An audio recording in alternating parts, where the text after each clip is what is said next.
What's the word? What's the word? What's the word? So I've been, as I said before, I've been doing investigation for a long time. Not just, um, you know, in the last few months, but I've been doing this. I want to say for the last four. Before anybody jumped on this case, anybody, I was already there with the Tupac case.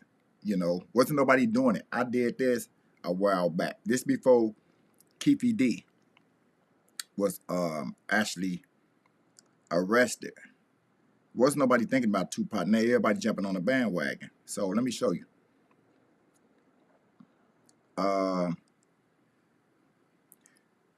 Because again, a lot of y'all have already saw this, but a lot of y'all haven't. So let me show you.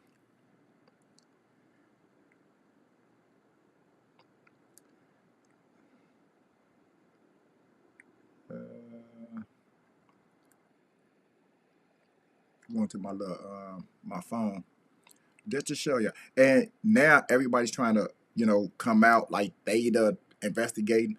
Listen to me. The things I said, been said, not even from '96, but from back some years ago before even Keefe D got arrested. And I'm gonna show y'all the date on it. Now everybody want to come out like they the detective. Y'all not saying nothing I've been said. This here's an open and shut case. A lot of key players in it too. But I want to go to the interview what Jamala did, which is Tupac cousins. She said some things that was never said in 30 years that can kind of make or break the case, showing behavior of certain people. So that's what I want to get to right here. This thing's taking a see some.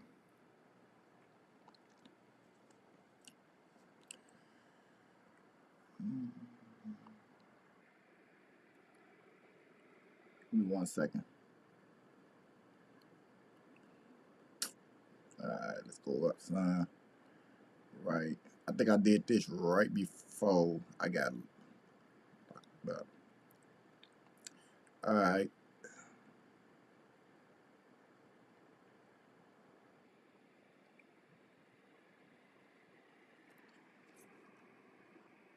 I got a lot of videos, so I'm trying to find it right now. I should have had that up already. No, I ain't take it down, and it's not live. Give me a second, man. It's taking longer. While we doing that, I'll tell you what. Let's do this here.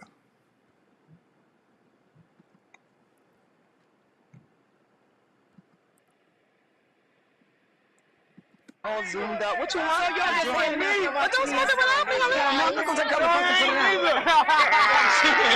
I ain't nobody shot. We look at steak. We just look at steak. We look at that. Hot one, Phil. And that. What? And the rest. And man set you with this question. Out of bounds, do it again. Braids out and everything. Yeah, I took them out because they was like falling out and in the back and stuff. Out and it was all nappy and stuff. So I just took it out and then I prayed and then I hot combed this stuff and then I just sang away and stuff. But then the big one didn't even look right, so I just took it out and stuff. But it looked fierce, honey.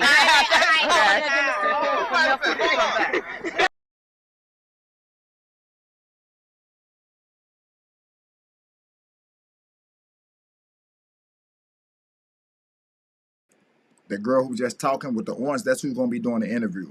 That we want to talk to. I believe that's Jamila. So look, what do they say? The untold truth about Tupac murder. Now, this is me. I want you to look at what's the date say? What do the dates say? October 17, 2023. 3 hours, 35 minutes. I've been doing this. This here, the lady you just saw, hold on. That's her right here. That's her. She's the one that we're gonna be doing the interview. We're gonna listen to what she say, and it's gonna be shot because she actually went to Vegas with them. So check this out. That's her.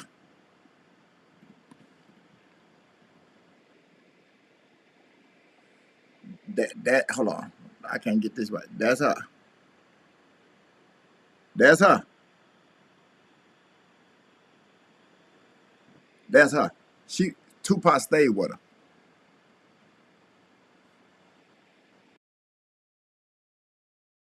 Look right, so I just took it out and stuff. But it looks fierce, honey.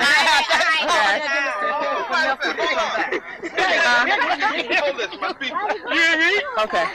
Oh, y'all done ate already. We done ate. Y'all ate? Oh, Lord, playing. Uh-oh. What is he, a linebacker? What's your line, baby? I'm a Georgia boy now. He touched it! He touched it! Are you getting the action? I'm getting the action. They did not look lit like that. They did not live in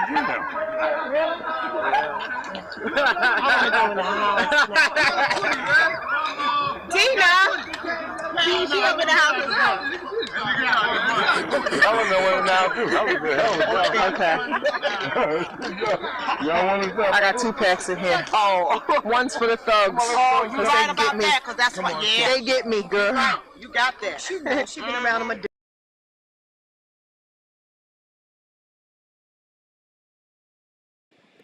Tupac was Tupac was family origin.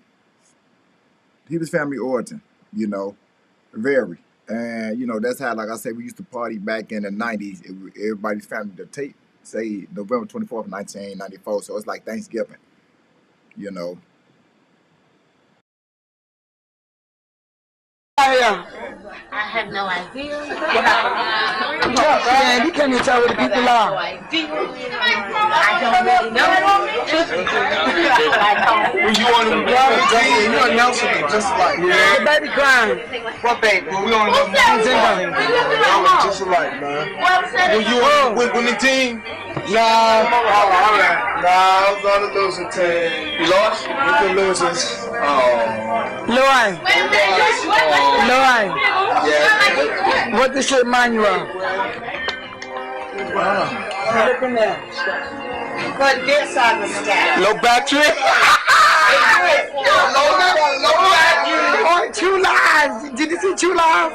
Oh. Low battery. It still worked though. Yeah, it's working.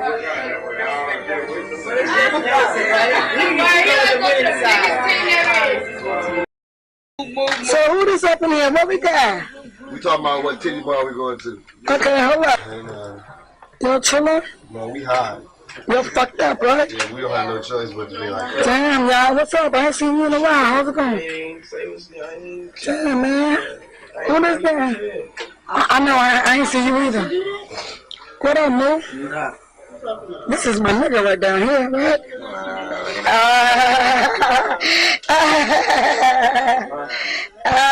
What's up, man? Damn. We can do that? What's the deal? Recording y'all, man.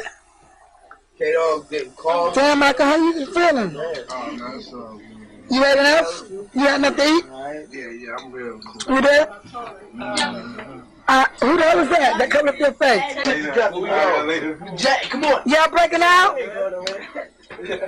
Amari, where you going? Do your mother know you going to a place like that? You better ask her. Oh my God.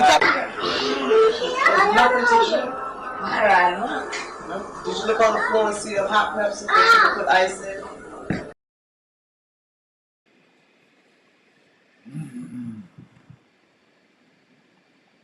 I'm showing you that to show that Tupac was very family origin.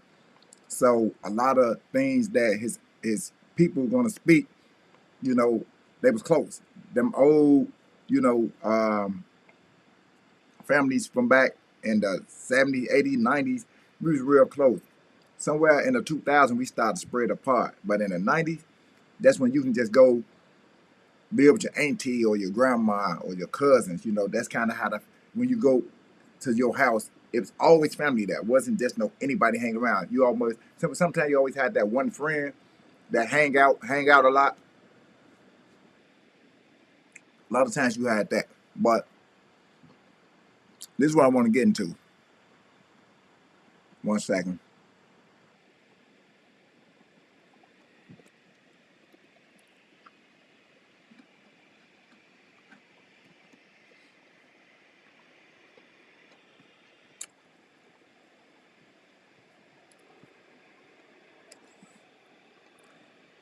Boom, boom. These are okay.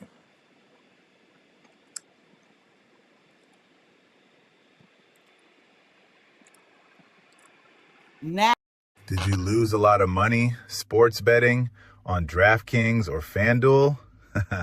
You may qualify. But at the Ooh, we got that reggaeton. Today, we're gonna be making beats you guys send me, okay? So let's go. Chinchi, please do my beat. How did Tupac talk about Suge Knight in private versus in public? I never really particularly heard Tupac talk about Suge Knight in private or public. I know when Suge Knight used to come to the house in Calabasas, I've never sat in the room while Suge and Pac and everybody else was in the room conversating. I would most of the time excuse myself. So I never sat and engaged in any conversations with Suge. In fact, I could have been overlooked, you know, because I was in the background. And when Suge came through the door, I would go upstairs, you know. So Suge probably overlooked me. He probably didn't really see me like that in the house, my presence. Did you ever believe, like so many people do, and it's still rumors running on the internet today, that Suge Knight may have had something to do with Tupac's death? Yeah, I did believe it. I did. But I had my own, I had my own reason of believing it, and it was only if you could allow me to elaborate. And that is the day of leaving to go to Vegas. Suge had came to pick Pac up because it was me, it was Kadada and I, Yaki, Edie, and Castro. Pac's first initiative was to come to Atlanta because he had gotten a phone call from either my aunt or my mom stating that one of my brothers had stolen one of Pac's guns out the house.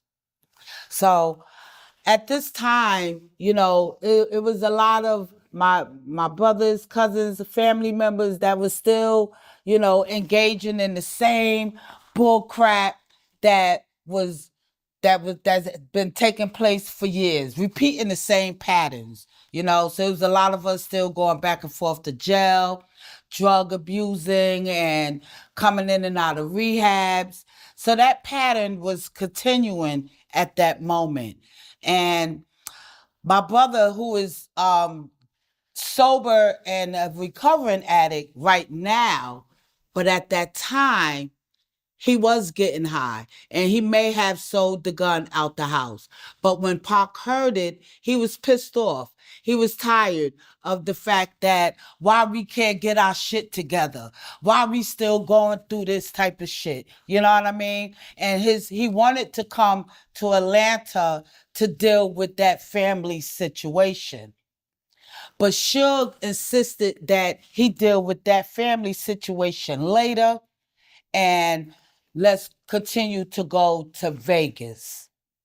At that particular time, when you understand that Suge convinced him to do otherwise other than going to Atlanta to handle the situation about the gun, did you think that it was anything nefarious on Suge's part? Like, come on, because there was some underlying thing going on. Kadada, her observation was more enlightening because may I have mentioned before, I'm a little naive. I'm from New York. I don't really know the Cali, lifestyle or lingo or so forth, right? So again, Suge is assisting that Pac come to Vegas, right? He also was assisting that Pac did not need his bulletproof vest because Pac always traveled with his bulletproof vest.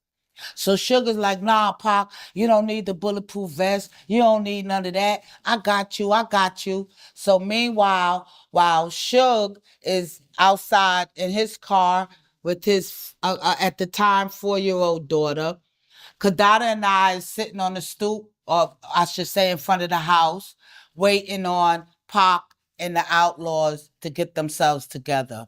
I wasn't supposed to go. Pac didn't want me to go to Vegas, but Kadada did not want to be the only girl on the trip. So she convinced Pac to please allow me to go. At that time, my daughter Imani, who was 4 years old at that time, didn't want any of us to go. So Pac is like, yo, everybody empty out your pockets, yo. Give Monty all your money. Monty, what you want us to bring you back? You want a fat burger? Monty wanted a fat burger, right? So we was able to get Imani's approval. Everybody gave Monty their money, flipped their pockets inside out to give Monty the money, while Kadada and I is sitting in front of the house. Kadada is noticing body language, Suge's body language, right? Because Sugar's in his car, he's laying back, he's on the phone, and Kadada is noticing she's saying certain things like, look at him. He could be plotting to do something right now. We wouldn't even know. She's saying all these little things that I'm not really paying no mind because I'm happy I'm going to Vegas. I've never been there before, and we were supposed to go during our birthday month. It's the Mike Tyson fight. So what Kadada is observing, I'm not seeing what she's observing. In retrospect, it all makes sense later. So that was one of the things that I think that was important that you just brung up. So Tupac, because a lot of people say, well, Tupac had his bulletproof vest in Vegas. And like I said, once again, Jamala, you were there. And this is the reason why we brung you on Out of Dialogue, so you could clear a lot of stuff up, because a lot of people have been running with rumors and these stories and things like that. So from your understanding and your knowledge firsthand, Tupac didn't have his bulletproof vest in Vegas. No, he did not. Nope. There were also people running around basically saying, Tupac, he had a gun and it was this, that, and the other. To your knowledge, he had no gun? No. The guns, to my knowledge, his bodyguard, Frank Alexander, at that time, God bless his soul, was told he couldn't have, Frank Alexander was told he couldn't carry his pistol while in Vegas. So it was like, once we got there, it was like, oh, so now Frank Alexander is not able to walk around strapped. I don't know for what reason why, but Frank Alexander was not able to walk around strapped. Wait, if you were locked up at any Illinois juvenile detention center, such as Cook County, the Audie home, or anywhere else in the system, a global settlement may be. If you allow me to say one more thing too, is on our way to Vegas, right? Once we left the house, it's like a caravan of cars. We like 40 deep. So you got Suge and his daughter, me, Kadada, Pac, and Edie is in one car. Kay and Yaki is in the cars behind us with the Death Row entourage and everybody else. So we like 40 cars deep. We could have, I think, my memory, we made 2 stops. One stop was at 7-Eleven, where Pac grabbed up some magazines, a Sunkist soda, some chips, and sunflower seeds, because he loves sunflower seeds. So that was one stop. And then the second stop was a desert stop.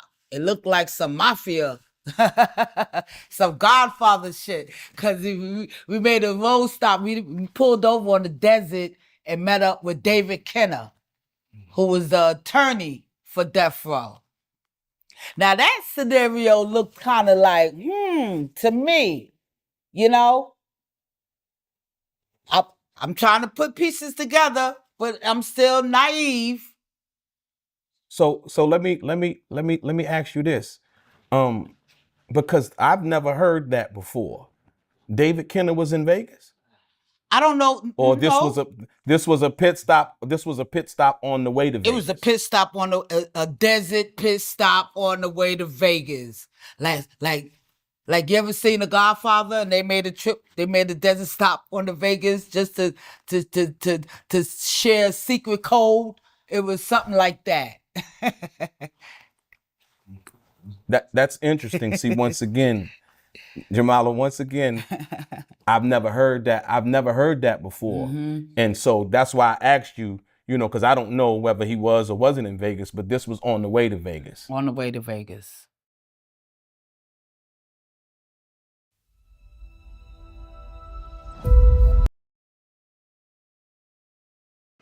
All right. So I want to elaborate on that. So again, this is something we never heard, So he's just saying that what she's saying, because keep in mind, she stayed with Tupac. That's why I showed y'all the video earlier. When I first did this live, I showed you a video of Tupac on Thanksgiving in 1994 before he even got with Death Row. You seen Tuck. She was the one talking with the orange shirt, and Tupac, she stayed with Tupac at his house. All right. That was Stone Mountain. Now, we all know that Tupac, they said, didn't want to go to Vegas because he had a family issue. We now find out that family issue was his dope fiend cousin stole a gun. So at this point, Tupac mad. Tupac is heated because he, like she said, we can't get our shit together. My family's stealing from me, sell guns, my guns and something, So that we know that was the situation dealing with Tupac had a family matter that he didn't want to go to Vegas. We knew about that back then. We just didn't know what the family matter was. They say he didn't want to go to Vegas. He had a family matter and still insisted he go. So now you getting the story firsthand.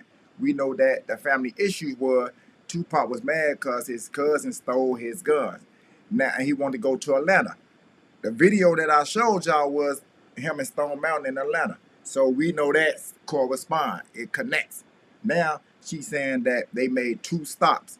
The 2 stops that they made was at 7-Eleven. Because anytime you had to do a road trip, and we still do that today. Anytime we had to do a road trip, we kind of make a pit stop. We gotta go to Walgreens, Walmart, the gas station.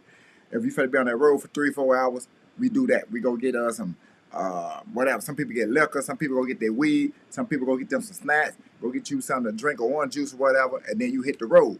We all know that, right? That's cool. But she said that the second stop they made was a desert stop.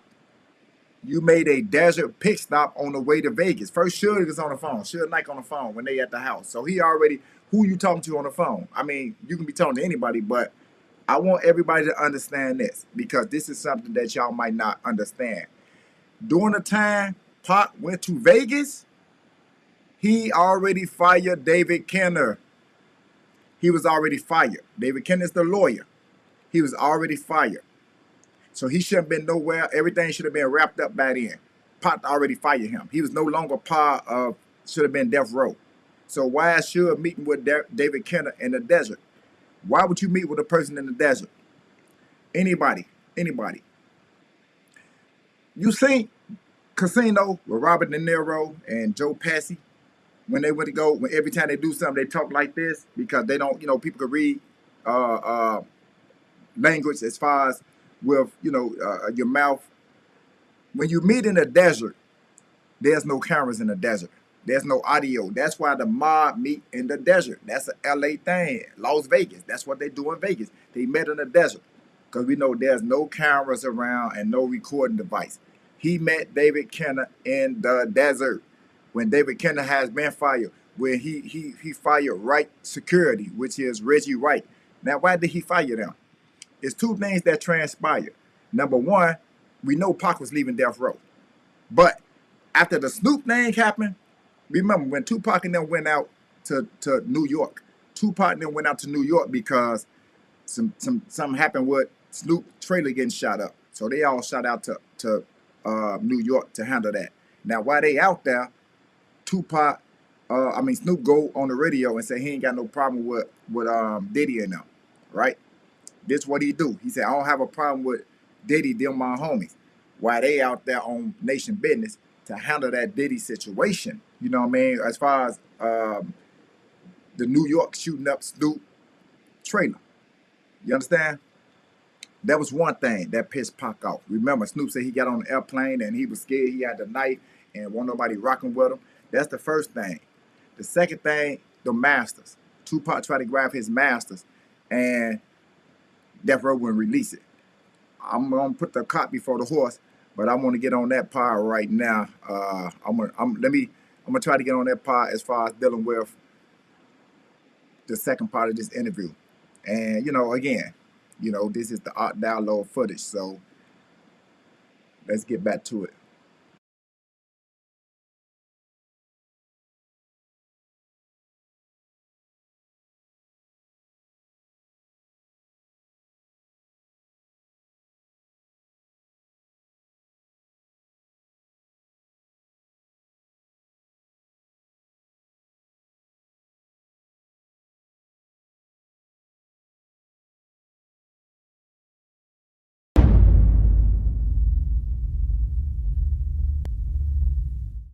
After watching the 50 Cent produce Diddy documentary, did it change how you viewed Suge's role at all? And people alleging that he was involved with Tupac's death? Absolutely. Absolutely. And how was that? How was that? Okay, because let's go back to Keefy D, right?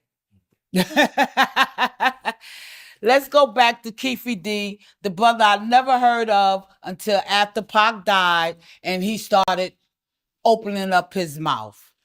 And even at that time, never paid it no mind. We still sat still, remained quiet and still.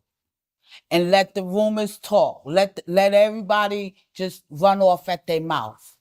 But then when this documentary came out, by the way, which was really a great job, the documentary itself was a great documentary, I must say. Now I'm looking at it and while watching it, it's a lot of, oh, snap, wow, word, oh, shit, yo, I'm bugging, like, wow, ooh, I'm putting two and two together. I'm putting the bits and pieces together, and it made me think, and then in retrospect, it made me think about the encounterment I had with Suge in the elevator. We have got to the point where literally anybody can build a fully working app without knowing how to code. This is Base 44. In Vegas, after Pac had the fight with Orlando Anderson, right? So I run into Suge. Pac had the fight with Orlando Anderson. He come upstairs to the hotel room. First of all, when we get to Vegas, right, he flipped on me. He like, yo, move. Because I'm thinking when we get to Vegas, we're going to turn up. It's going to be all lit. But once we get there, he turned on me. Like, nah, Moo, I don't want you coming out. You and Kadada stay in the hotel and so forth. So I'm feeling the way. I'm like, oh, shit, ain't this, like, how you going to bring us out here? Now we got to stay in our rooms. So I'm rebellious, right? So I'm being rebellious, right? So Shook Pop comes in the room. He's talking about how he just knocked out some dude. I don't know who the dude is. I didn't know later that this is Orlando Anderson, the head of the Crip and all this crap. You know what I mean? So when Pop come in the room talking about it, I'm like, oh, word, say word, Pop. So he changed. That's when he changed from the orange button-up shirt that he had on, and he put on the green, like, basketball jersey type of shirt, right? So at this point, he's looking for the outlaws. He don't know where they at, and he's telling me and Kadada to chill in the room. That, you know, everybody they outside, they wilding. It's Robert Wayne time, and again, showing his protection for us. He recommend that we stay in the room, but I came out the room anyway and ran into Suge. And when I ran into Suge in the elevator, he in there with his girl, right? So I'm like, yo, Suge, I know you heard how Pop knocked out homie. And as soon as, before I could say homie, Suge gave me the silent, he put the finger on his lips to silent me. So that already gave me like, oh, let me tone it down a notch. After watching the doc and looking back to that moment in the elevator, it makes me think now that that was probably a way of Suge trying to show or give some protection over me. You know what I'm saying? Because he's quietly letting me know that the wolves are outside. And I need to tone it down because I could come through the door loud and bold, you know what I mean? So that at that moment, after watching the doc, it made me think differently. Not think if the government has something to do with Reaction. Y'all in the room, he come in the room, take it from there. So Pop comes in the room. So of course she's like, yo, I just knocked out homie. And you know, he's all his adrenaline is at 10, right? He's Mike Tyson just knocked out homie. So you know, the energy is big, you know what I'm saying? So again, he come in the room and I'm like, oh snap, word Pop, for real? And he says to me, why you always gotta say word? Like word, nigga, word, yo, word, right? So he had to make it clear to me that word means word, yo, word. I knocked homie out. You know what I mean? So I thought that was funny about Pac, yo, cause he was like, why you always gotta say word? Word, nigga, word. I find that funny because it's an East Coast thing, right? It's a New York thing. Like it's like really, you know, but it's just another way of saying really, you know what I mean? So I find that interesting. So what is Kadada's like when Kadada she's sitting there, right? What is her reaction? Is she nonchalant? Is she excited? Is she scared? Is she, you know? She's a little more nonchalant, you know. She's not as boisterous as I am. And so Kadada was more, you know, quiet, laid back, and you know, she's his fiance. So she's just being, you know, cordial to his excitement and everything, you know what I mean? And not trying to, you know, she's just trying to be poised and collective for sure. Mm-hmm. That's interesting you say that because a lot of people once again see, look, Jamala, you doing a lot of clearing up. You're doing a lot of clearing up because you just said what a lot of people had doubted. Mm-hmm. So Kadada Jones, Quincy Jones's daughter, shout out to Kadada if she's listening. She was Tupac's fiance. Yes. Yeah. Tupac plans was to marry Kadada that year. His plans was to buy the house, because at that time they was just building up that area, Calabasas, Woodland Hills. They're kind of like right next door to each other. So they was building homes. Pac had the house that they had just built, and they was building homes across the street, next door. And Pac plan was to buy the house across the street for his mother, the house next door for my mother. He wanted me to stay at the house where he's at, at 4730 Azuzina Road, Calabasas, California. He wanted me there at that address, right? And he had different projects coming up that he was working on. He wanted to start his own record company, record label. He had other albums coming out that wasn't released yet. One of them was the Machiavelli album. If you think, that wasn't released till after Pac died. He had the One Nation album that he was working on. Yeah, so many different projects that this brother had his hands on. You know what I mean? Because you were close to him, did Tupac ever talk about wanting to leave Death Row or leaving Death Row, as you just mentioned that he was going to start his own record label and all of those things? Did he ever talk about that? Yep. You want me to tell you a story? Absolutely. That's what it's the art of dialogue. I got a story. So it's the art of dialogue. So this could be a week or two prior to us going to Vegas, right? So we in the kitchen, and work today is broken.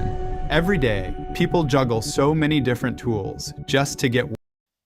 Pac is on the phone. I'm in the kitchen. Pac is in the kitchen. And the Outlaws, everybody's scattered throughout the house.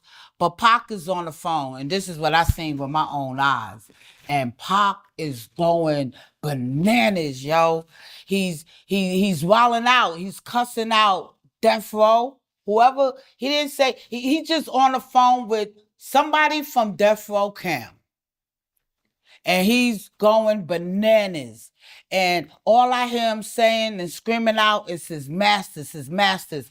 Yo, my brother's head was sweating. He had veins popping out his neck, his head. He was at 10.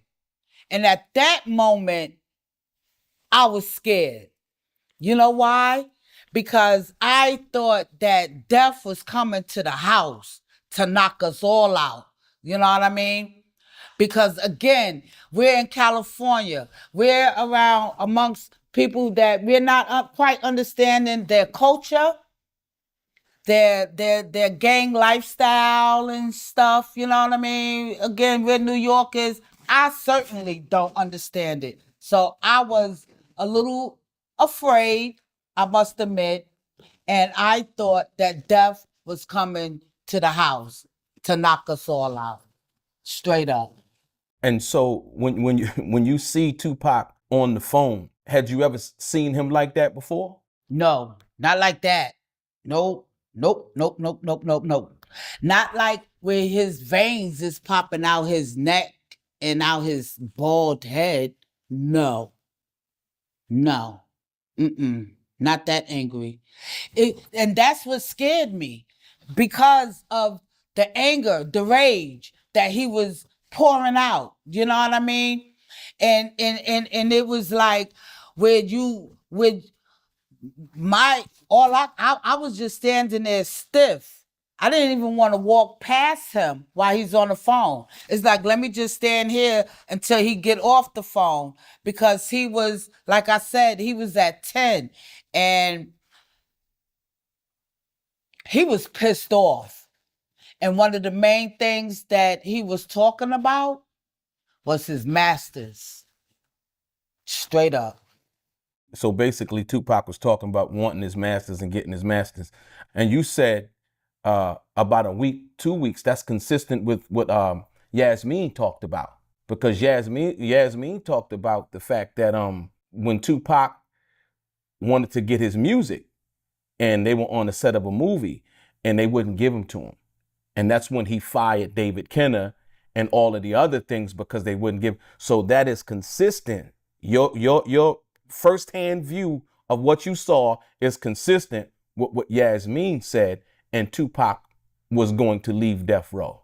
So, and thank you for that confirmation. So now you can understand my observation when we did the pit stop, desert stop, and met with David Kenner on some secret code.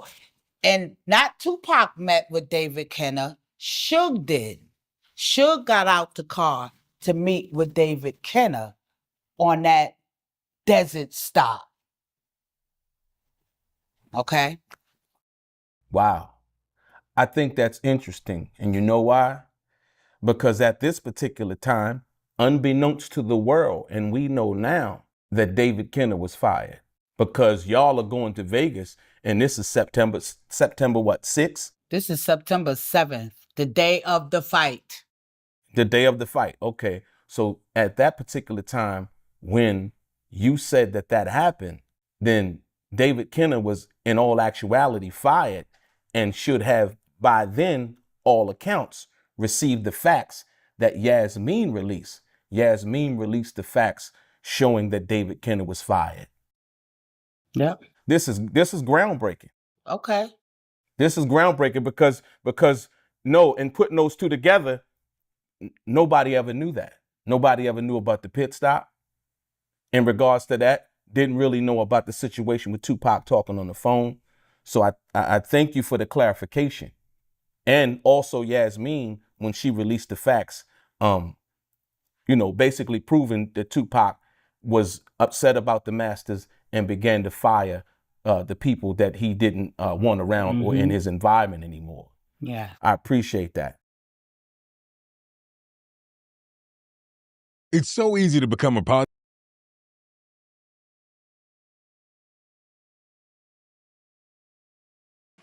Right. So now, right now we getting down to it. So listen to me. During the time that they did go to Vegas, Pac had already fired Wright Security, which is Reggie Wright, who used to be the Compton Police, and he was I guess a probation officer, or whatever. He already fired them, you know what I'm saying, for playing games with his master. Pac needed his masters because he was leaving death row. He gave them the 3 albums that he owed.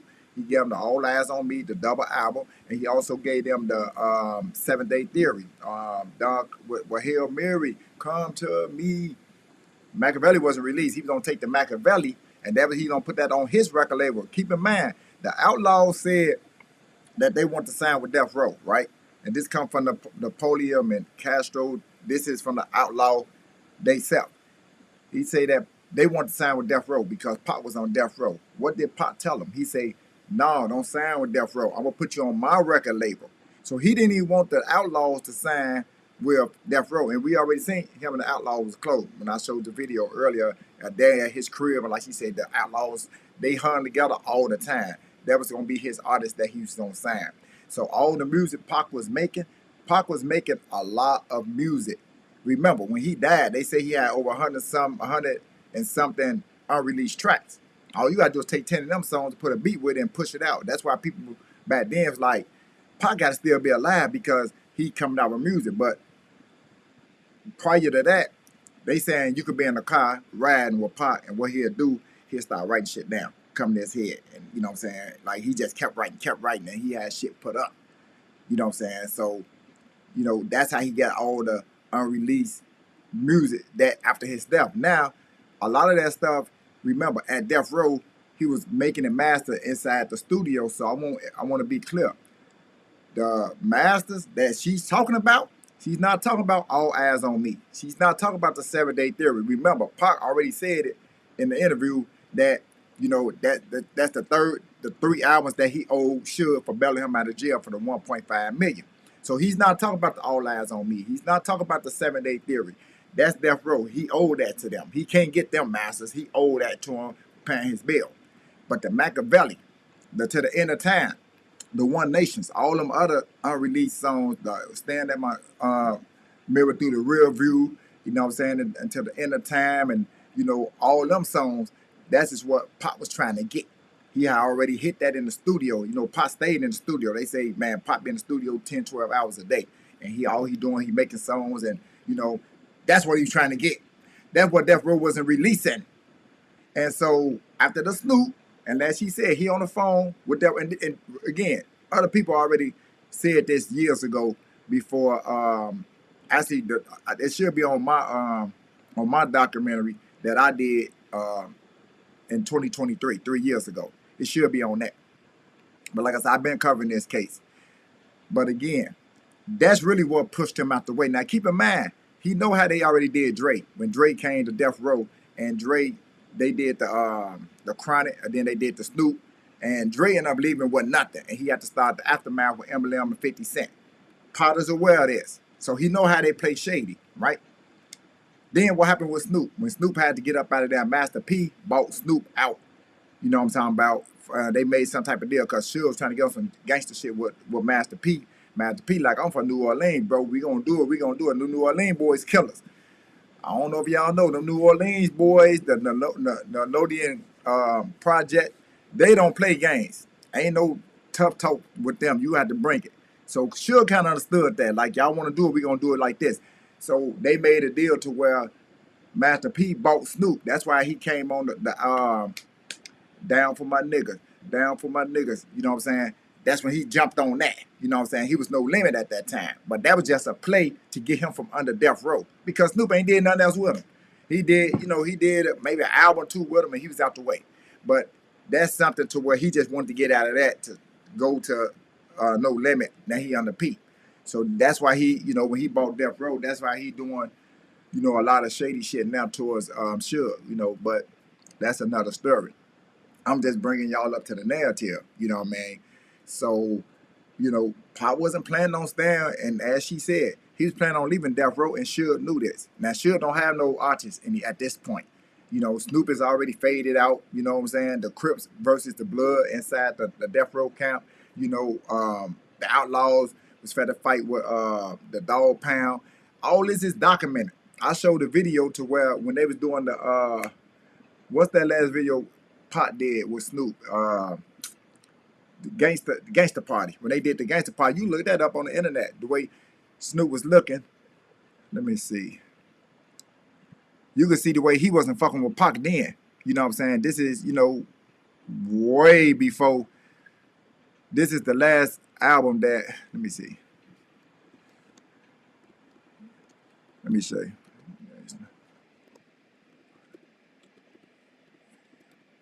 Let me see. You can see the body language here. And you know what? I think I showed something to where, let me see something. Here it is right here. Y'all check this out. Hold on. Y'all check this out.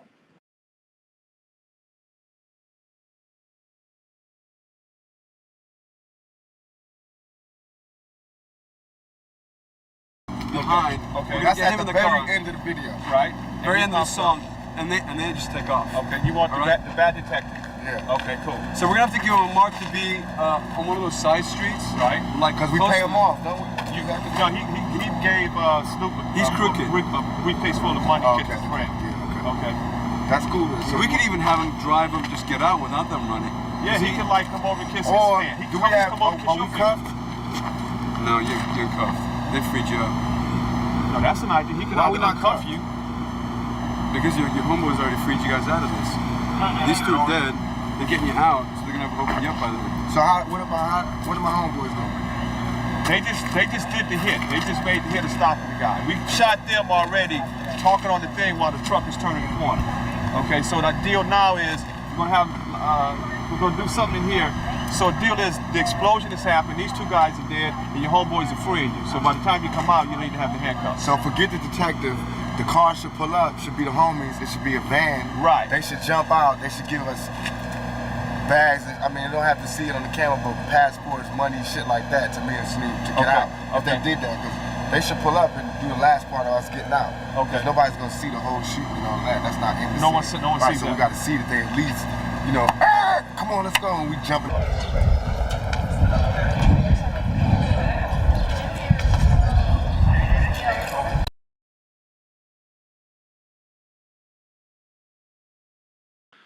I want y'all to pay close attention to Snoop body language. Close attention. Pac gonna be talking to him, he gonna be like this. Pac trying to explain to what y'all just saw, him talking to Buddy. Snoop not up on it. Snoop just getting out. Pac already there. So Pac gonna be trying to talk to him. Watch Snoop, he gonna be like this. Like, man, I don't fuck with you under that act. But then when Pac spin off and the outlaw and the dog pound get to talk to him, he get to laugh. Oh man, what up, Joe? Yeah, woo woo. And the dude want to take a picture with him. Snoop took a picture of him. He like, man, what I owe you, Snoop? Like, you ain't got to give me nothing. I did honor that about Snoop. He like, you ain't got to give me nothing. But what? He ain't. This is time. He not fucking with Pac. Watch the body language, bro. Watch this. Remember, Snoop Crip, Wright, Reggie Wright from Compton, they Crips. Orlando Anderson, Crips. And I'm gonna tell you something. When it's a dude named Neckbone that was the enforcer for Death Row, you know what I'm saying? He just did an interview with Vlad TV, and Reggie Wright, who was the head of security, who set the whole thing up, asked him a question about Orlando Anderson. He said, "Oh, your boy." So he knew that they was close. But check this out.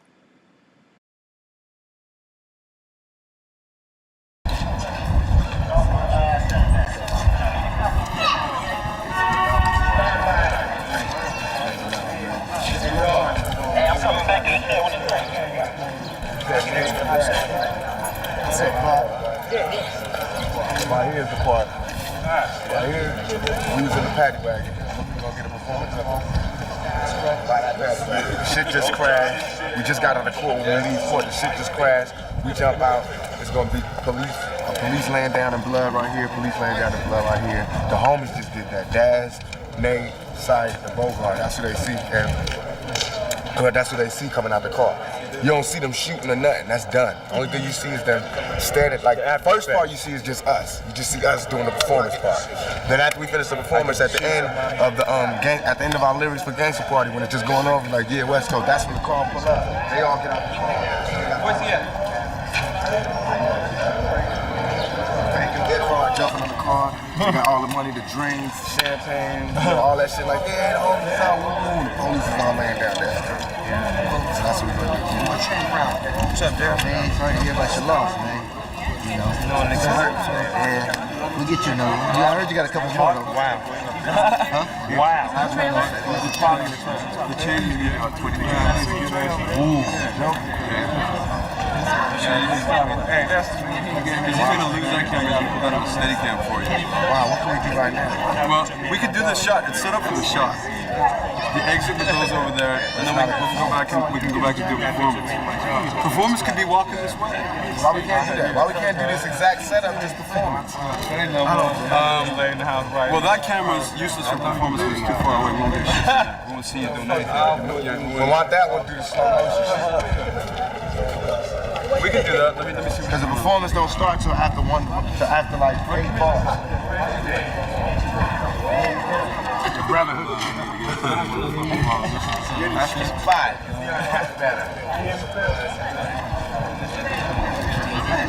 I'm too hip to get top. My dog's a fight.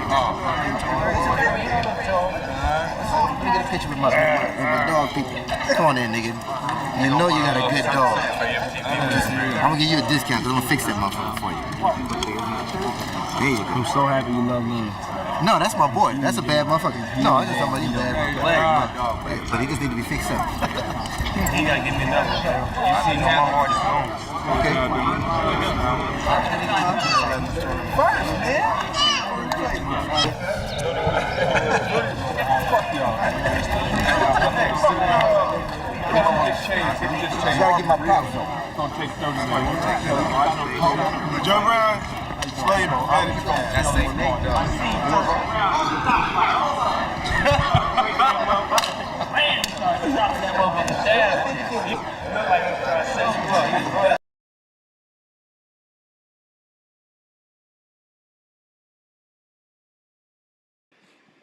Well, y'all seen that body language, right? I just want to bring that to y'all. Y'all seen that body language? He wasn't rocking with Pac. He wasn't laughing and giggling. Pac was talking to him. He was like, ain't asked him a question, anything. At this time, he already don't like Pac because Pac came to Death Row. Pac kind of took over. Even Suge said once Pac came to Death Row, they kind of pushed everybody to the back. That Pac was the bread and butter. He was the meat. You know, he was the glue to making things happen. So Snoop didn't like him because at the time, remember when Pac was in jail, Snoop was the #1 artist in the world. When he dropped that doggy style album with Gin and Juice, man, he was the biggest star in the world. You know what I mean? And you know, hey, I ain't gonna lie. You know, that was that album. It was a nice album. You know, along with the Chronic. You know, that's kind of came out in the 94, 93, 94 era. You know, I was still, I guess, in my game banging years. So, you know, it does have a part of history to it for me. Now, I want to do something, and I want to start. I want to answer some questions or whatever. Let me see something. Let me see something. Give me 1 second, Joe. I want to answer some questions, which I don't usually do. Go to the comments or whatever.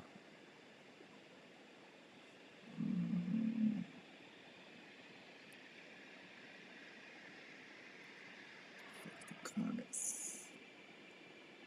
Trying to do some. I'm trying to go to these comments real quick. Where the fuck is they at? Like, it's a like. Where the fuck is these comments at?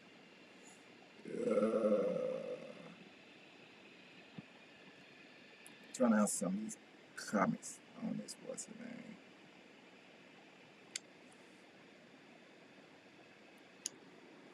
All right, here we go.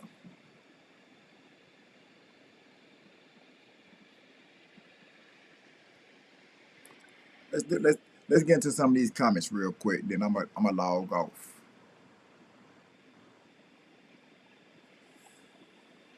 All right, let's see. A lot of people don't know what they be talking about, but they say these Tupac stories. Okay, she look like Tupac mama Fanny. Pac was such a person. All right, whatever. See, the shit is getting deeper. It's definitely getting deeper. It's definitely getting deeper. And I already said Keefy D ain't had nothing to do with it. Then nobody heard or knew who Keefy D was. You know what I'm saying? At all. Period. Then nobody know who dude was. Dude just came, you know, out of nowhere to take the hit because it's been 30 years. So he figured he could run his mouth and say certain things about the Tupac murder because he had immunity. But it didn't work like that. I'm gonna say a few things. It say, soon as I get a glimpse of her, I know she was related to Afeni, right? Yeah, she looked just like Tupac mama, Afeni.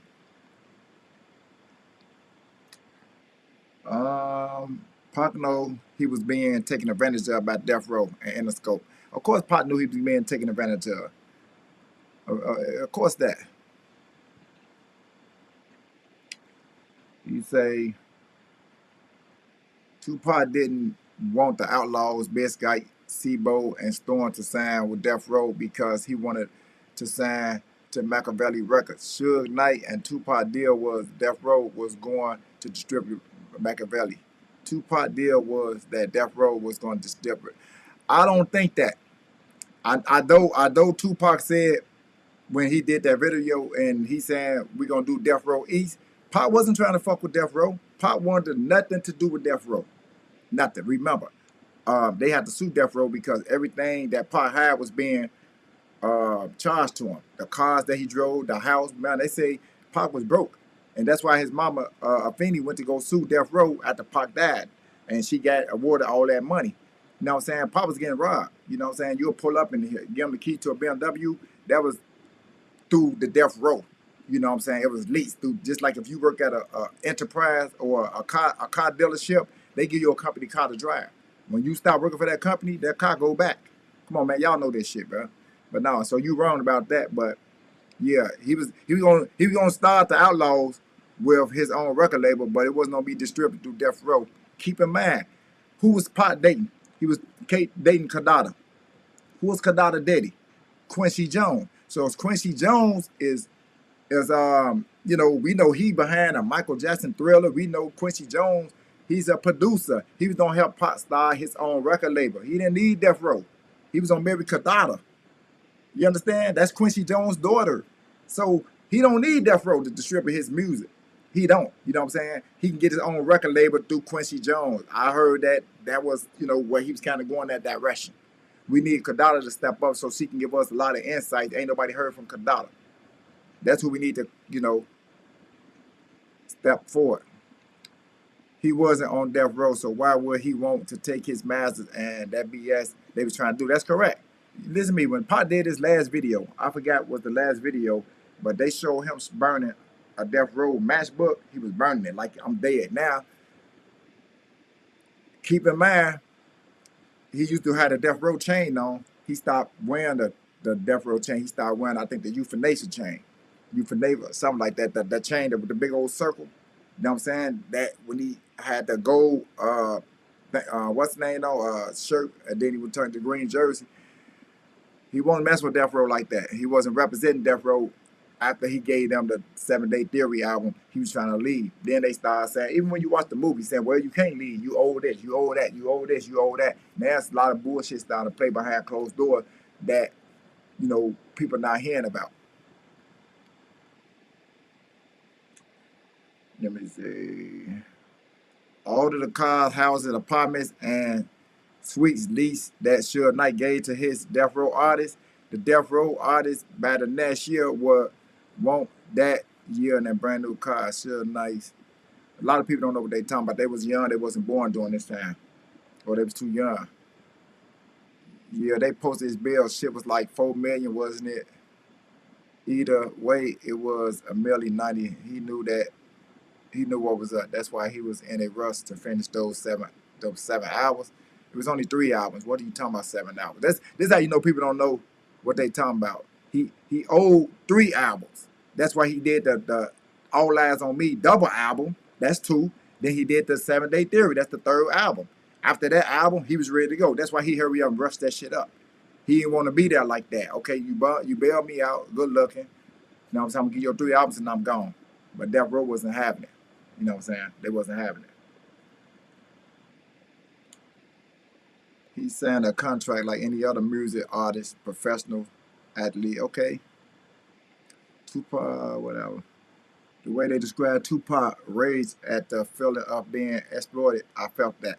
I'm going to tell you something. Tupac was on a set of Jukes, right? This was Juke. He was doing Jukes, right? And the dude Steel, Fat Boy Steel, you know, he was kind of, you know, joking a lot. So Tupac came there one day and he like, bro, I got bad news. Pac like, what's up? He like, man, you just got fired. Pac like, what? He like, they just fired you. So Pac tripping. Woo, woo, what the fuck? Woo, woo, woo. So Pac found out that it was a hoax, that Steel was, you know, playing with him.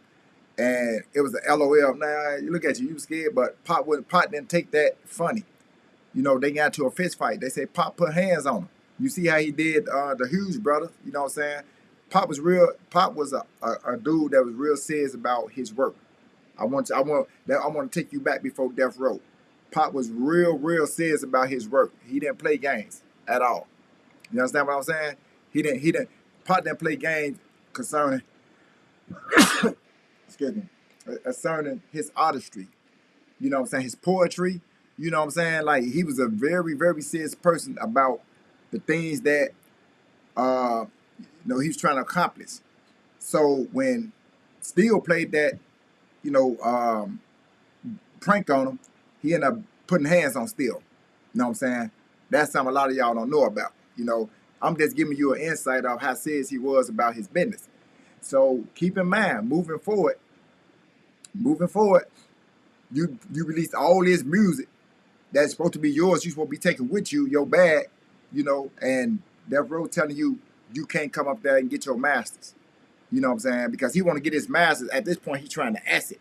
But they got the phone call. Once I didn't tell you about that, let me ask a few more questions. I'm gonna get y'all something else. Let me see.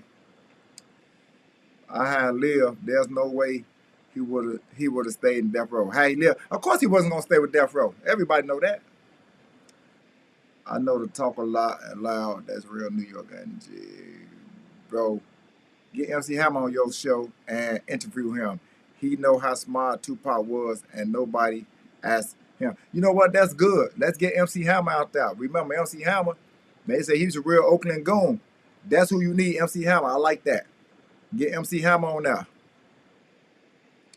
I remember Frank Alexander talk about this in his book about Pac asking for a audit on his stuff. Right, see, right. Pac saying that he was broke, he didn't have no money. He wanted to audit. You know, remember, Quincy Jones gonna deal with his audits. You know what I mean? As far as, you know, what money coming in, what money going out, what he owed, because, you know, they saying something like, you know, Pac be needing some money, and he had to get the clearance to go down there and pick up $5,000. Now, $5,000 in the 90s was a lot of money. $5,000 in the 90s, shit, on a block, what's that, 4 on the split? You know, four on the split, you know what I'm saying, it's going to get you an eighth to a 16th to a half a key. $5,000 is a lot of money back in the 90s. So, yeah, he was going to do an audit on his, he was going to do an audit on his, you know, finance. I love Pac family. Remind me of my East Coast side family. Yeah, that was old school shit though. Let me see. Damn, we need the whole interview. He not gonna break the interview down pieces and pieces. Her eyes lit up when she said bring it. I believe everything that she said. No, she definitely ain't lying. The feds watching too. You know what? You know what's so crazy? They said that it's a video of Tupac assassination when he got shot. There's a video out there. During the time Pac and them was in Vegas, the Fed was trailing Tupac now, and they got the whole thing on film. A lot of y'all didn't know that, you know, but it's been on camera. It's been on film. You know, the dude Choke No Joke, he got the footage. He showed a little bit of it on his channel. You know, he been covering Tupac too, but I was covering Tupac before him. He got a little deeper in it, but I did my story. That still probably about why you always got to say word. Okay. Well, it's getting real in the field. That's right. And again, Keefe D is just there as a downfall. Keefe D ain't got nothing to do with Tupac murder. He a nigga that wrote a book and he was told what to say.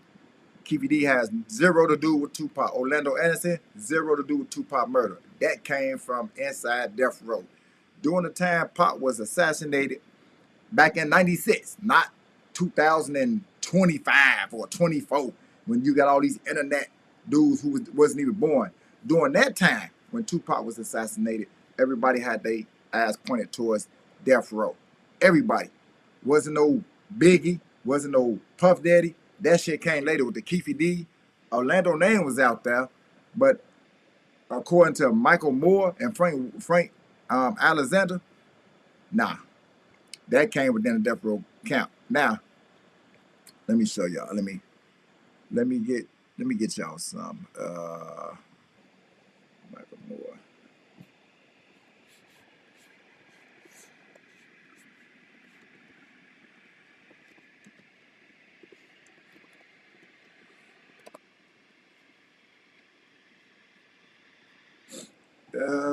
Where we at? Hold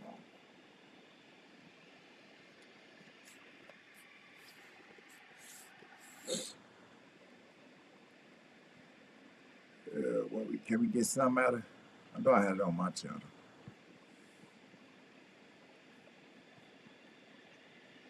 I can't get that Michael Moore interview.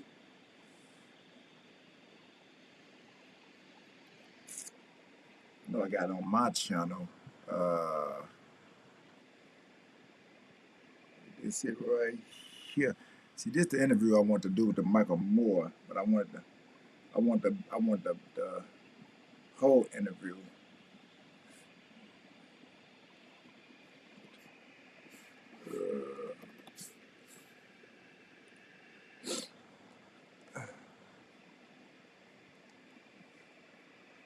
Why I can't get that Michael Moore interview? What we doing?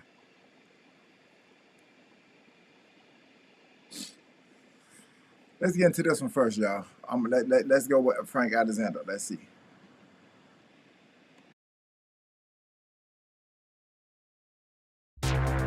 Eve to me is basically freedom. It's a giant open universe where you. How about this? Did Pac sleep with Faith Evans? Yes. Okay. Did Pac sleep with Jada Smith? With who? Jada Pinkett. I wasn't with him during that era of his life, but I'll put it like this: I wouldn't doubt it. He said that Jada was he smashed like a pound cake, like a female him. He did that, pound cake. I'm gonna stop you right there. So he did. Next question. So all right, next question. I wouldn't doubt it. Next question. Did with all the lost files coming up, you know, detectives feeling like they want to go on retirement because of this and all that. People say conspiracy theory. You know, it's because of him talking. They said he wanted to be part of a certain elite group of people. Then he felt like the lifestyle that they was doing, they were trying to take his soul, and he wanted his soul back. So people felt like he had to go because he knew a little bit too much. Do you feel that Suge Knight set him up? That's a really good question. It's a very interesting question. Also, I'm gonna put it to you like this. Put it to me. I listen really careful to this. I make no. Hello. Okay, here you go. In 1996, the way I felt and what I thought about that whole thing with Suge Knight and the whole situation concerning Tupac and Suge Knight was completely different, because I couldn't understand how anyone would sit in a car with someone that they would put a hit on and trust that they wouldn't get shot when bullets was flying all through their car. I said it in Before I Wake, which plays on Fuse TV, and I said it in Got Your Back. You can find it at www.frank-alexander.com or amazon.com. So is that a yes or a no? Now, no, this you got to hear this. The thing about that is that was 1996. In 2001, Rolling Stone magazine came out with the Rampart investigation through LAPD. And when that came out, I read that article. I have that article. The whole Rolling Stone magazine was about this crooked LAPD cop story of how Biggie got killed and how Pac got killed. And then it named one of the bodyguards who was with me, that was my relief bodyguard for Tupac, named Kevin Hackey. And I can say this because his name is out there like that. And we did a documentary, and he came out and said that he was an FBI informant, and he was there to infiltrate death row for drug racketeering. Now, all along, when we were working together, I never knew that. No one never knew that. But the Rolling Stone magazine announced it. So Kevin sued him over it because they exposed him. All right? Oh, so wow. After I read that article, and then I started seeing all these LAPD cops that was from the magazine, they had them in there, pictures of them dressed in red suits. Then I started thinking differently. All right? Then I started seeing different things about how a different theory and a different conspiracy could have happened. Who am I going to trust to sit next to me, or trust to fire into my car if I would have set it up, would be another police officer, someone that is well trained with using a weapon. I have 2 documentaries that go into that, and it's Tupac Assassination, Conspiracy, Revenge, and Reckoning.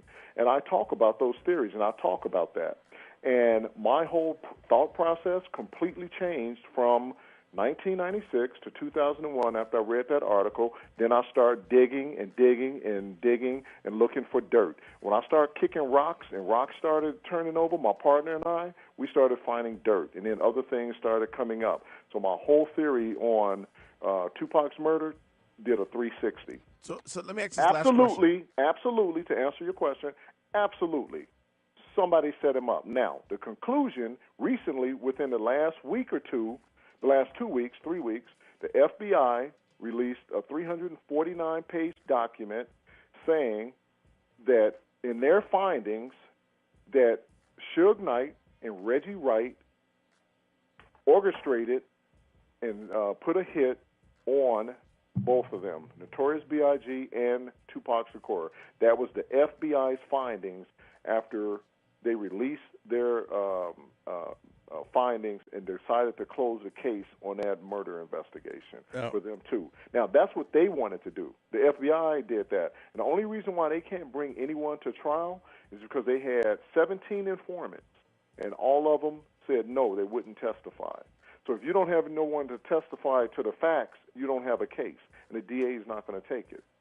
So LAPD, being Biggie's jurisdiction of where he was murdered at, and then Las Vegas being Tupac's jurisdiction where he was murdered at, they're cold case files, and it's going to take somebody to have to solve them. Do I believe that the person that pulled the trigger on both of them are dead? I would say Tupac's killer for sure is dead. The other one, I can't say as far as Biggie goes. I believe Tupac's killer is dead, though. But I believe this.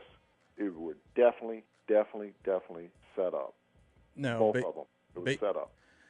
Based on your rock uncovering and flipping over, do you or did you see or were you leading to the fact that Suge had something to do with it? And Puffy. Now you say and Puffy. I don't know. Here's the truth. Okay, John 8:32. The truth shall set you free. I don't know absolutely one thing surrounding Biggie's death. I cannot answer not one question surrounding Biggie's death for two reasons. One, I was no longer working with Death Row in the security company. I was long gone. By the time Biggie was killed, I was unemployed, writing my book or whatever I was doing. So I cannot answer anything concerning Biggie, Puffy, because I don't know nothing concerning Puffy, being P. Diddy now. I believe that someone out of Death Row's camp knows who set up Tupac's hit, is what I believe. Based on your rock uncovering and where you were leading and things you were seeing, do you believe that Suge had something to do with that? What I believed in 1996, yes or no? What I believe today, I would more or less point my finger to yes than no, and that being because we interviewed witnesses and people that testified on camera in my documentaries, that Suge Knight and Tupac had a vicious fight in New York at the MTV Awards. And Tupac told one of the bodyguards, after he was finished with a video shoot, they were walking him to the airplane, he told this bodyguard, who's a real good friend of mine to this day, he said, "I'm a dead man walking." And he said, "Pac, why would you say something like that?" He said, "Because I don't want to go to Vegas, and I got a bad feeling about it." And that was September 6th. It was a Friday because they had just finished shooting Toss It Up. That's when the Movie Records, I think, was starting out. Who was the He wanted to leave. Who was the big enticer for him to go to Vegas? Well, here's the other thing. Everything, you guys are really good because everything that you're asking me, all these questions are in my book. Why, thank you. We just started radio yesterday. Tupac had some family matters that was going on in Atlanta, and he really didn't want to go to Vegas. He really wanted to go to Atlanta to deal with the problems that was going on with his first cousin, which was one of the outlaws. And this is in my movie, Tupac Assassination Reckoning. It's in that movie. And it's not even that I'm telling it. His family, Tupac's family, is telling that whole story. And he did not want to go to Vegas. He was not going to Vegas. And he had his mind changed and persuaded to go. By who? By who? By Suge. Does that have anything to do with him wanting to leave Death Row and start Amuru Records? When we were on Gridlock and all of that, they had already called an audit on Death Row. We were working on a set of Gridlock, and Yak Fula's mother was one of Tupac's assistants, and she came down to the set specifically to talk to myself and Kevin Hackey to tell us that there were some things going on, there were some changes going on, and they was no longer going to be working with Death Row, that they were doing an audit on Death Row because Pac wasn't getting all his money. and there were some problems. And So, man, look, so even this, I just said that they gonna do. I didn't know that by doing that time they had already did the audit. I was unaware of that, but I knew they was on. He was been doing the audit. So the audit was already done, and that's Frank Alexander, Tupac personal bodyguard. Remember, he fired Right Security. He fired David Kenner. He did the audit on death row. He wanted to get his masters. Pop was trying to get up out of there. He didn't want to go to Vegas. He had during this time of this interview, and the guy Frank who's telling this story, he's dead, by the way. He's unalive. So by this time that all this transpired, as far as with the big fight, the Snoop Dogg, the audit, the Masters, Tupac ready to go. He didn't want to go to Vegas. He didn't want to deal with that. We know during this time when he said he had a family matter in Atlanta, you just heard his cousin, Jamila. She said that a gun was stolen. So we knew it was a matter. We didn't know what the multitude was. Now we understand that it was a gun that was stolen by one of his cousins, and Pop wanted to go deal with that. And Suge came and say, look, we'll deal with that later. Let's go to Vegas. And even Kadada, during the time of Pop unalive, she spoke out years ago, 29, 30 years ago, and saying that she didn't want Pop to go. This come out of her own mouth. And I think she married now, got kids. She had a tattoo with Tupac name on it, and her husband made her remove it, which is cool. I ain't arguing with that, but I'm just speaking in general. A lot of people who covered this Tupac, if you into the Tupac, because it's getting real now. Keith D about to go on trial in a month or so. Right Security, which is Reggie Wright, he's being implicated, you know what I mean? Because we know he's the mastermind as far as setting up, telling all the security, you can't take your gun. That's why I'm trying to get to Michael Moore. Michael Moore, Michael Moore, he's unalive. Frank Alexander unalive. All the people that was speaking on Pop behalf unalive. Now, somebody said something in a comment concerning, it was kind of strange. Remember, Sugar's on the phone. And I'm just throwing that out there. As Jamila said, before they go to Vegas, she'll pull up and to convince Pop to go to Vegas. She's there, Pop there, Kadada there. Pop want to go to Atlanta, deal with this shit, dealing with this gun that his cousin stole, who's a dope fiend or some shit, right? So Pop want to go there and handle that and whatever. Sure, let's go to, so Pop wasn't into it. As Frank Alexander just said, we knew that. So now, damn. Fuck, I'm gonna say, that shit just left my mind. What the fuck? We know that. Let me get back. Hold on, y'all just made me forget what I was gonna say, because I'm trying to say two things. Let me try to get to this Michael Moore interview real quick. 1 second. A lot of y'all might. This is here where we know that the guns wasn't able to be brought before they even got to Vegas. There was no guns allowed. But Right Security's trying to say that they doing some type of award things and they didn't want no guns around. But these trained officers, Michael Moore's a real police officer. So why he can't take his gun? He said he's not removing his gun, and that's when they took him off Tupac. Let me see something.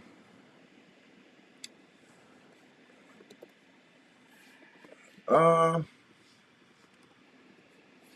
me see this here. Right.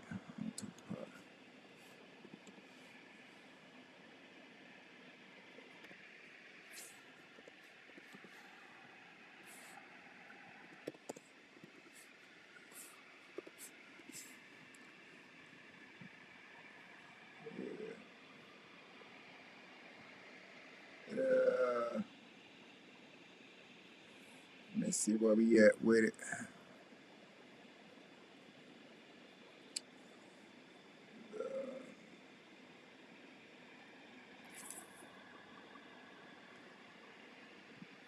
Shit is let me see something. Well, I know. Let me see this one here.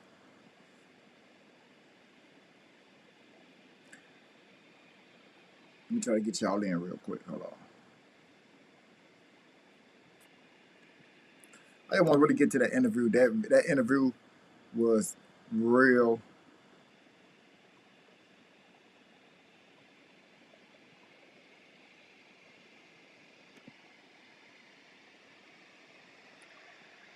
They ain't getting it to me, not on this one here.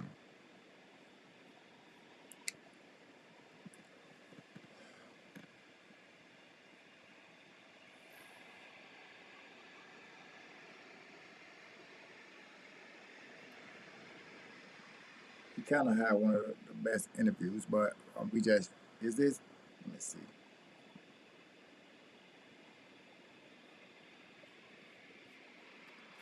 Oh, it's from this. This here's from the Tupac assassination files.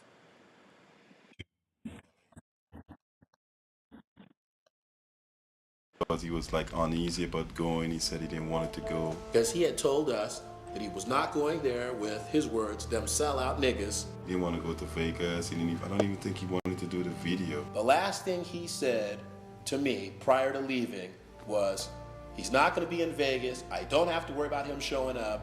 And don't worry about it because he won't be there. I was told by another one of our security guards that was a bodyguard that he had escorted Pac to the airplane as they were leaving New York.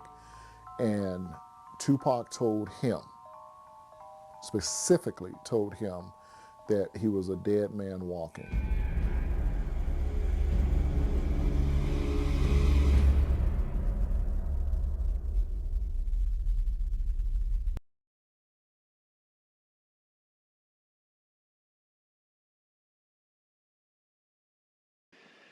Man, that's me, bro. It's getting, it get deeper. It definitely get deeper, but that Michael Moore interview was something different.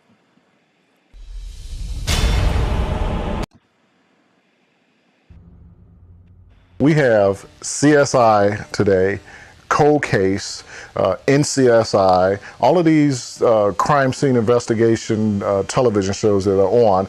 And if I'm not mistaken, one of them takes place right here in Las Vegas. And he didn't want it to go because he was like uneasy about going. He said he didn't want it to go. Because he had told us that he was not going there with his words, them sellout niggas. I was told by another one of our security guards that was a bodyguard that he had escorted Pac to the airplane as they were leaving New York. And Tupac told him, specifically told him, that he was a dead man walking. The last thing he said to me prior to leaving was, he's not going to be in Vegas. I don't have to worry about him showing up. And don't worry about it because he won't be there. He didn't feel like he didn't want to go to Vegas. I don't even think he wanted to do the video.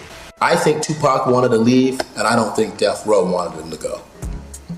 Tupac was to attend the Mike Tyson-Bruce Seldon fight. I arrived at Las Vegas the day before Pac did on a Friday.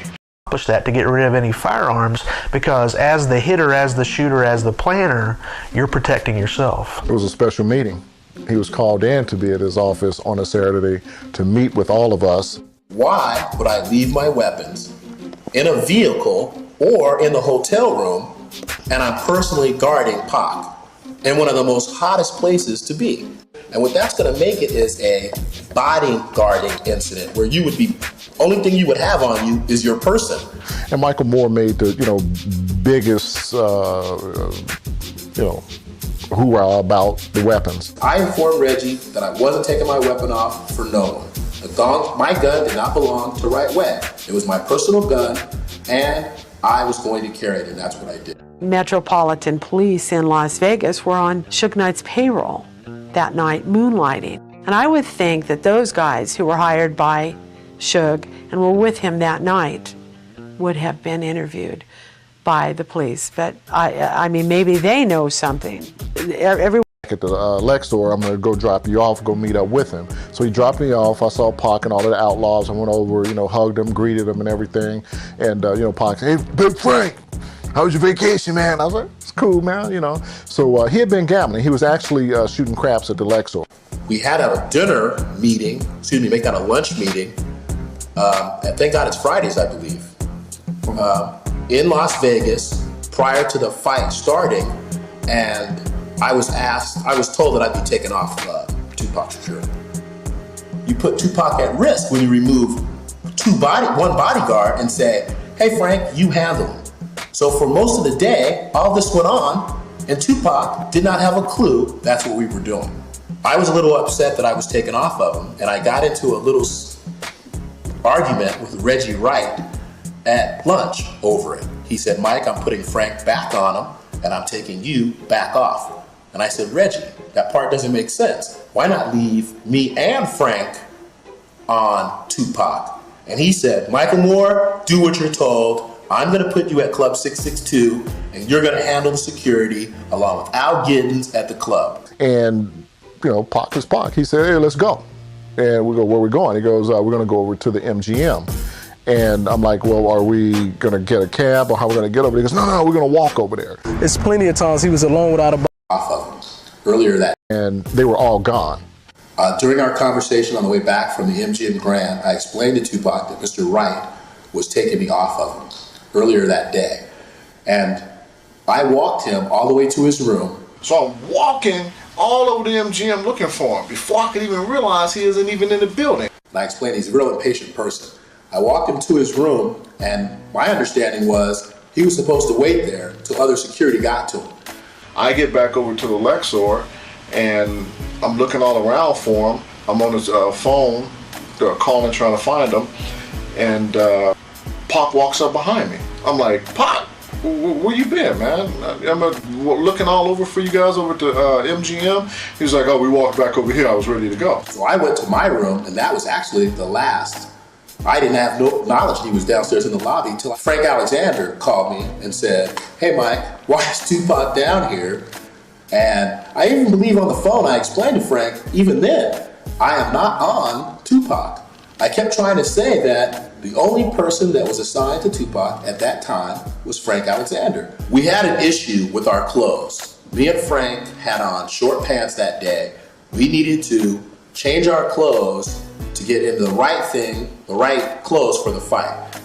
But there was some problems there because with me not really being on Tupac, the person who really needed to change his clothes was Frank. So I called Michael Moore on the house phone and said, hey, get back down here because Pac is, getting ready to want to, take off and everything, and he's upset about Reggie. Have you talked to Reggie?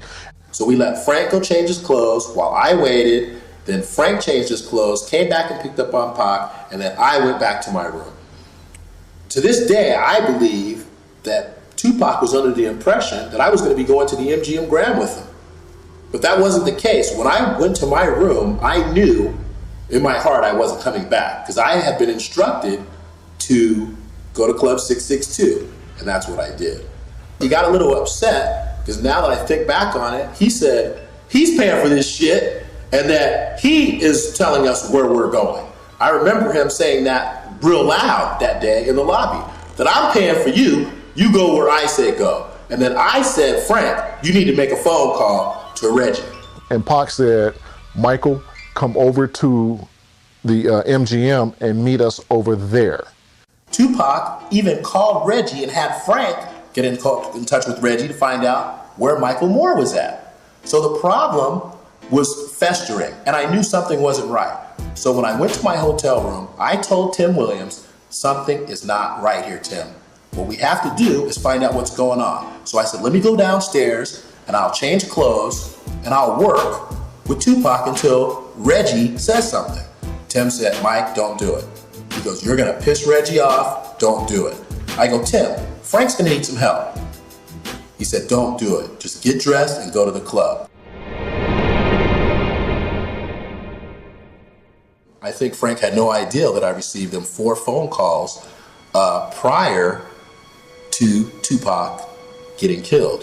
While we were at the MGM out in the arena right there waiting to go in, I had the regular security escort us behind the line. 3 of the phone calls came from Mr. Wright, and 1 phone call came from Al Giddens, who was also head of 662 security. And I asked him, I go, Al, why are you calling my room at 10 after 8 if I'm not supposed to be there at 10? And his answer was, Reggie just called me and told me to call you.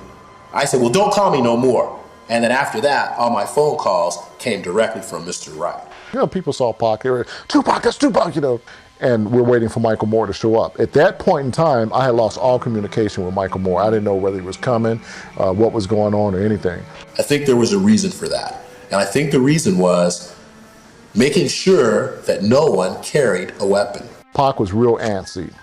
He was like, where's Suge at? Where's Suge? How come Suge ain't here? You know, he's looking at it at the time and stuff, and it's getting closer for the fight to start at this point. People are going in. Well, we got down to the MGM, right in the front of it, right where the fight was at, and I was getting ready to get out of the car. I rode with Tim Williams over there.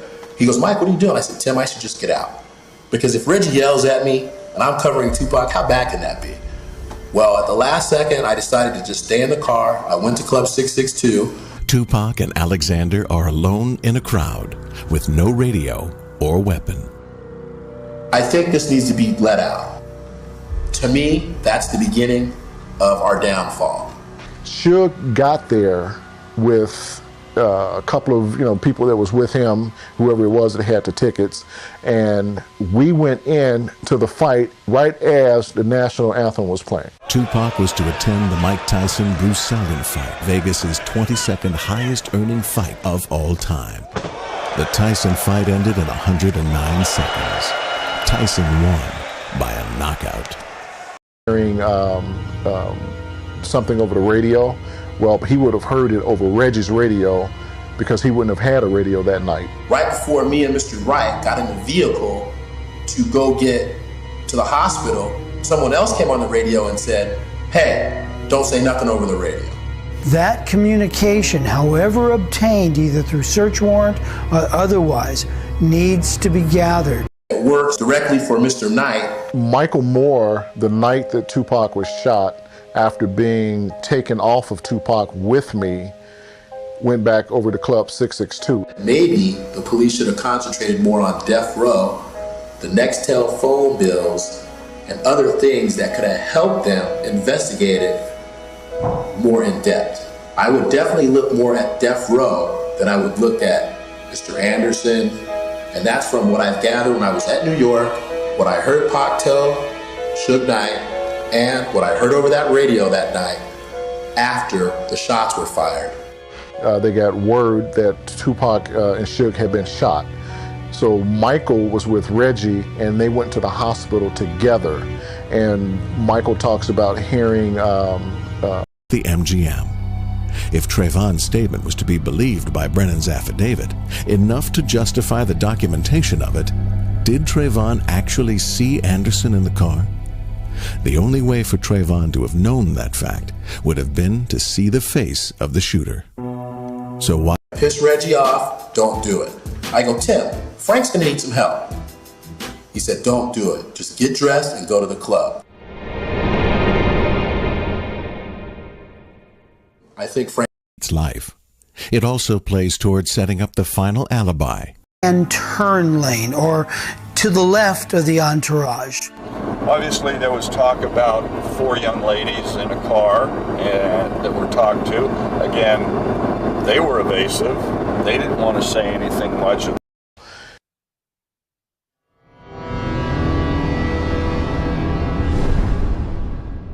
While I was working at 662, I heard something over the Nextels that we all carried for security. And what I heard was, got him. No, that's news to me. The only phones I know of, I think, are all through AT&T. These radios that we keep talking about, the Nextel telephones, two-way radios, they had pretty much just come into play. Because originally, all we had were the, regular radios, just the radio itself. And probably closer to around the time of us coming out to Las Vegas, around the time frame of Pac being killed, I would say that those Nextel phone radios had just come into play for right-way security. There was only, it's a guess, there was probably only 4 or 5 of them. Okay, but it was enough to go around to the people that mattered that should have had them. The Nextel information is news. The Voice was definitely one of our security that works directly for Mr. Knight. Michael Moore, the night that Tupac was shot, after being taken off of Tupac with me, went back over to Club 662. Maybe the police should have concentrated more on death row, the Nextel phone bills, and other things that could have helped them investigate it more in depth. I would definitely look more at death row than I would look at Mr. Anderson, and that's from what I've gathered when I was at New York, what I heard Pac tell Suge Knight, and what I heard over that radio that night after the shots were fired. They got word that Tupac and Suge had been shot. So, in closing, right? In closing, because I know I went a little over. I just, I like to get it all in. The interviews and all that I'm showing you right now, along with what Jamila said, I need y'all to keep in mind. This is done week after Tupac is assassinated. There's no talk about Keefy D's and P. Diddy. These the people that was on Pac. His security, Michael Moore, Frank Alexander, the right security, the way Suge was acting, the David Kenner, the Kevin Hackeys. This is a week after Pac was assassinated. 30 years ago. 30 years ago. That's why when you watch the first 48, they say it's real important to get information in the first 48 hours, because after that, shit get to going everywhere. But this is right after the Tupac assassination. The talk is very different. So we're going to double back on that. As they said, and these is the people that's close to Pac, maybe you should look in death row. So with that being said, I'm gonna double back, man, once we get some more information from Tupac cousin Jamila. But again, I want y'all to check out my new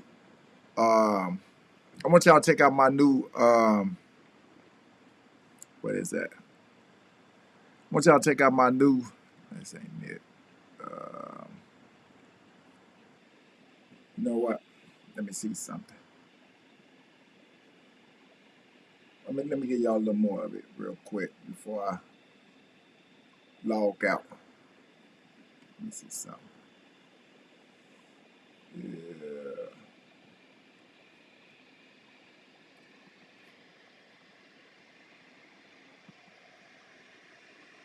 So Michael was with Reggie and they went to the hospital together. And Michael talks about hearing something over the radio. Well, he would have heard it over Reggie's radio because he wouldn't have had a radio that night. Right before me and Mr. Wright got in the vehicle to go get to the hospital, someone else came on the radio and said, "Hey, don't say nothing over the radio." That communication, however obtained, either through search warrant or otherwise, needs to be gathered, because how can you tell a conspiracy if you don't have the conspirators and you don't have the communication between the people that are actually running the conspiracy? You've got to know a timeline of the individual who is your target. You've got to know where they're at, where they're going to be, who they're going to be surrounded by. And the second thing is, following that timeline, knowing when there is, you're going to have to plan according to that. Mr. Wright and I were talking about what had happened, and I just clearly heard somebody say, "Don't say that over the radio." But the person who said it was not Homeboy Security, nor was it one of our security guards. It was, to me, it would be like a stranger. Someone, and the person that said that was Caucasian, definitely not African American. Nextel sold a push-to-talk feature, which was essentially a walkie-talkie over a cell phone line. With it, conversations could be transmitted via speakerphone. This was how Moore heard the conversation on Wright's cell phone. But was this a random broadcast meant for a wider audience, with Moore and Wright only passive listeners? That's possible now. But what about in 1996? We asked the Sprint Nextel Corporation to comment on the ability to communicate with a group on the push-to-talk feature. My name is Jack Flans. I'm a communications manager for Sprint Nextel. Group talk for the push-to talk product was not available in 1996 as it is now. So if a Nextel radio broadcast had to be a point-to-point conversation, and Moore hears the message overwrites Nextel, then only one conclusion remains. Someone with immediate knowledge of the kill called right directly. Right after the car sped off, I jumped out of the car and I ran up to the back of the BMW. As I was approaching the BMW, as I got about to the trunk, the car did a U-turn. There's absolutely no way I thought that that car was moving, because with all of the rounds that went through that car, they were dead. You know, one of the other elements of planning that's sometimes used and sometimes not is how can we cover up the hit itself? Can we make this look like an accident, or can we make this look like a random act? Because the best thing an assassin can do is to make it look like it was a random act of violence, that it was not an assassination at all. When the car did a U-turn, the other cars that was with us in the entourage, the car that was in front of Suge and the car that was next to Suge, all did a U-turn. 2 bike cops who were in the parking garage right above, on the second floor of the parking garage above the shooting, hear bang, bang, bang. They jump on their bikes, you know, take their bikes downstairs, and boom, they're on the scene immediately, so quickly that they're able to follow and then hit their little shoulder radio. All right, so I'm gonna stop it there. You know, I went kind of past the time I want to go past, but I guess it go like that. Look, I got something new coming, you know, to my platform, Chicago Tales. You know, I want y'all to check out the intro, but again, I'm still working on it. Give me some time, you know what I'm saying, to figure it out. You know what I'm saying? But I thank y'all for chiming in. You know what I'm saying? Y'all hit the like and subscribe, and man, we'll go from that, bro. Get up with you.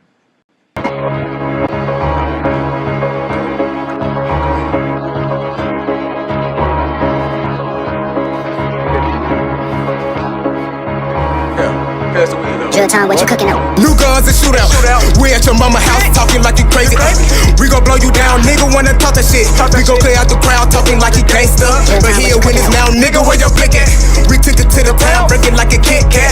Are you a pussy now? Nigga think they with that We know they ass town, nigga say who is me? Nigga look my name up. I live in the same nigga who would get your head bust. Next day we sliding in the 3, it's a tread truck. Put you in the body bed, nigga tip your ass up. Put you on the internet, now you a camper. Got a bad bitch and make it clout like a dancer. When I get rich, I'm in the club throwing bands up. Bitch, in the club throwing bands up. Bitch, ain't no dumb bands up.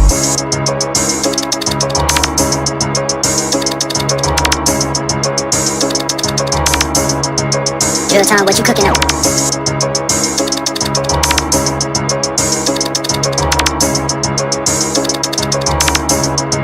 Drill time, what you cooking up?